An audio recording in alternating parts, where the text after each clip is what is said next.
Welcome to our deep dive. Today we're going to challenge some pretty standard ideas about development. Yeah. We've got a really cool mix of sources. Yeah, it's going to be a lot of fun. Academic articles, books on Islamic law, history, and Philosophy? even some personal stories, Yeah. all pointing to different ways of looking at how societies progress. It's really exciting, isn't it? All these kind of intriguing threads running through the material. Yeah, like Paradigms. paradigms. The power of ideas. Even something called spiritual jihad. Spiritual jihad. Okay, now that one definitely piqued my interest. Oh, yeah. But before we get too far ahead, I'm really struck by this idea from one of the articles, Development Myths, Truths. Okay. It says, our understanding of progress might be limited by how we even see the world. They use this analogy of a cubicle picture. Right. It shows how, two people can look at the same thing and see something totally different. Yeah. And neither one is necessarily right or wrong. It's just their perspective. So, what we perceive as backwardness in another culture could just be a different approach to progress, one we haven't thought of. That's interesting because it makes me wonder if we're missing out on some really valuable insights by sticking to one definition of development. But then how do we even break free from those ways of thinking? The sources also mention Islam and the importance of knowledge. Yeah, the Quran emphasizes knowledge right from the very beginning. The first command is to read, highlighting how transformative it is for both people and societies. And, it makes me think about the Prophet Muhammad, how he transformed Arab society, not through material wealth, but through a new vision.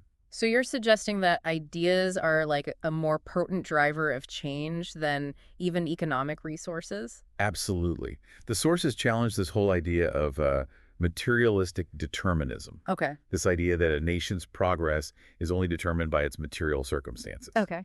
If that were true, then how do we explain why countries like the USA, Russia, Brazil, despite having very similar resources in the 19th century, they ended up on such different paths of development? That's a really good point. So if material resources aren't the only factor, what does that even mean for how we understand development? Well, it means we need to pay more attention to the power of visions, ideas, and the choices people make. Okay. These are the real drivers of change. I mean, to a large extent, the world we experience is a mental construct shaped by what we choose to learn, remember, and prioritize. Wow, that's a big idea. But if the world is a mental construct, does that mean our understanding of history is subjective too? Yeah. The sources mention conflicting narratives, especially around Islamic history. It's fascinating, isn't it? Yeah. The materialist perspective assumes one objective history. Right. But it's more nuanced than that. Yeah. History is always like a selection of events, a narrative that is crafted based on choices about what to emphasize, what to omit, and whose voices get amplified. So instead of passively accepting the history that we're presented with, we should be asking critical questions like, whose story is this? Absolutely. And what's been left out? Exactly. And those questions become even more important when we consider how narratives of development are often very Eurocentric. Eurocentric, you mean they center the European experience as the model for progress? Exactly. Oh. They present European achievements, especially since the so-called Enlightenment, as the sole source of progress, while neglecting or downplaying contributions of other civilizations. It's like looking at the world through one specific lens that kind of distorts the full picture. Yeah. One of the sources quotes Foucault saying something about how there are more ideas on Earth than intellectuals imagine. Oh, wow. And he suggests these ideas are more active and resistant than we think. It highlights how important it is to challenge these dominant narratives, right? Yeah. What if we approach history from non-European perspectives? What different stories of progress might we find? Like, for example, the sources talk about inventions from China. Right. The compass, gunpowder, paper printing. And of course, the significant Muslim contributions to astronomy, physics, optics, and medicine. Yeah, they're often overlooked in mainstream history. Right. Progress isn't just a straight line from backwardness to civilization with Europe leading the way. It's way more complex and multifaceted. Yeah, and while we're exploring these alternative perspectives, we also need to examine the often unacknowledged dark side of this Western model of progress. You're talking about the consequences of colonialism, environmental destruction, and the erosion of moral values that the sources highlight. Exactly. They challenge us to rethink our definition of progress. Okay. By acknowledging the consequences of Western dominance. Yeah. The exploitation of resources, the atrocities committed in the name of civilization. Yeah. And the dehumanizing effects of power. One source brought up Madeleine Albright's statement about the acceptable cost of Iraqi children's lives. It really made me think about the moral blind spots that come from pursuing power. Yeah. It's a stark reminder that progress without compassion and justice is meaningless. Absolutely. And it leads us to question the metrics we even use to measure development. Okay. Are things like GNP Yeah. or economic growth really adequate indicators of a nation's well-being? I'm guessing you believe those metrics are too limited. They only tell part of the story.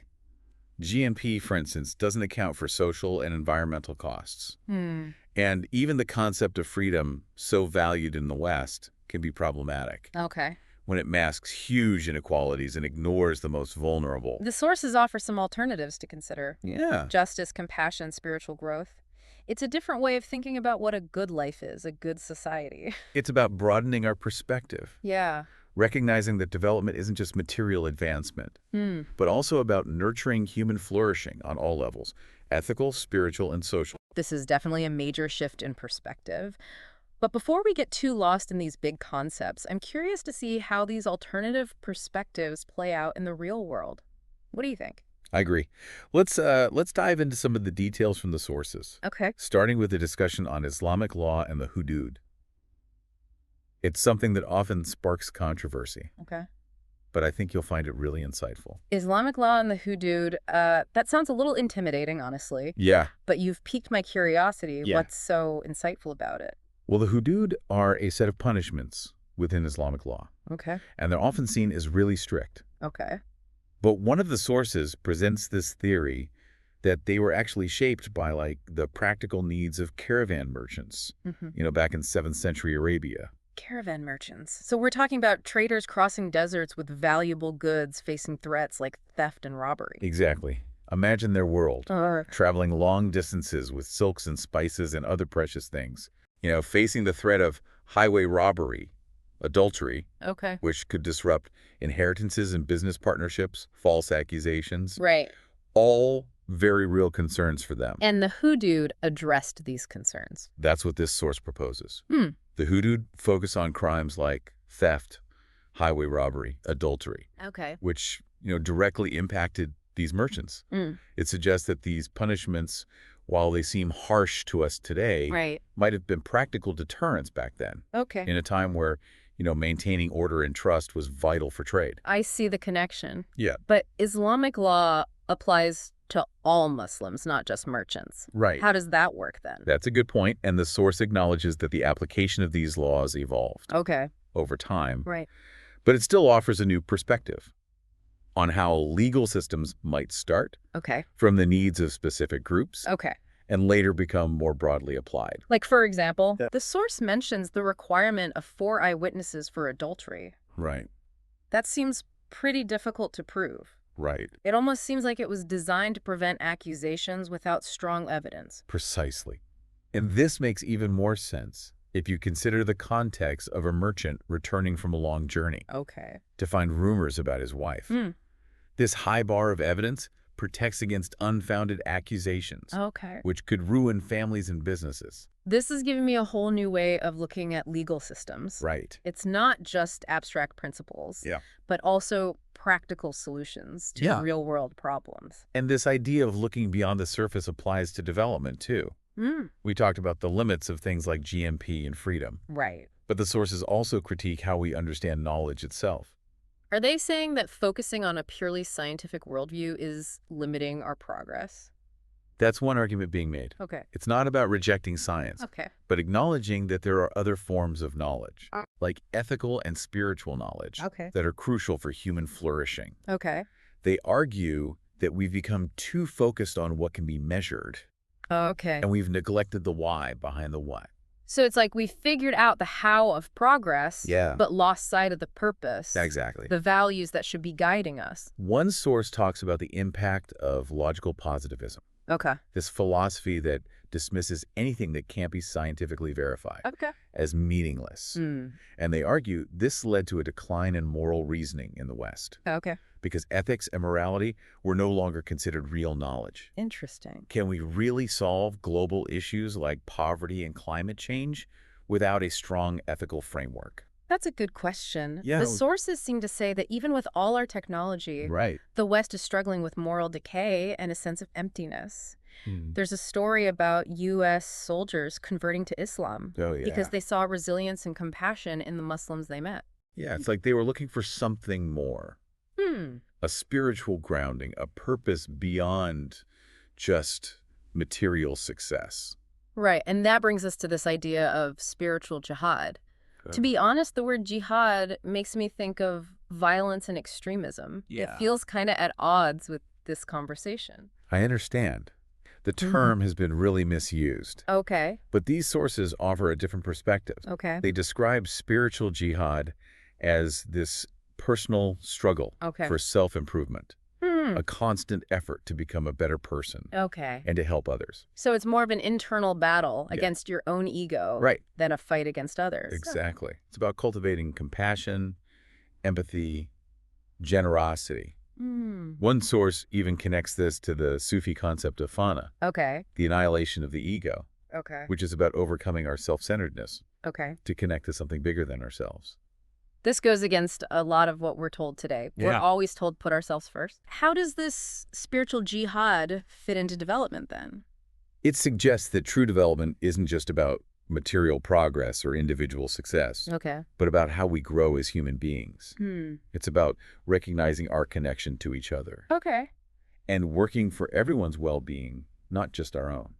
That's a powerful idea. The sources are making us rethink a lot, aren't they? Right. Progress, knowledge, even our own potential.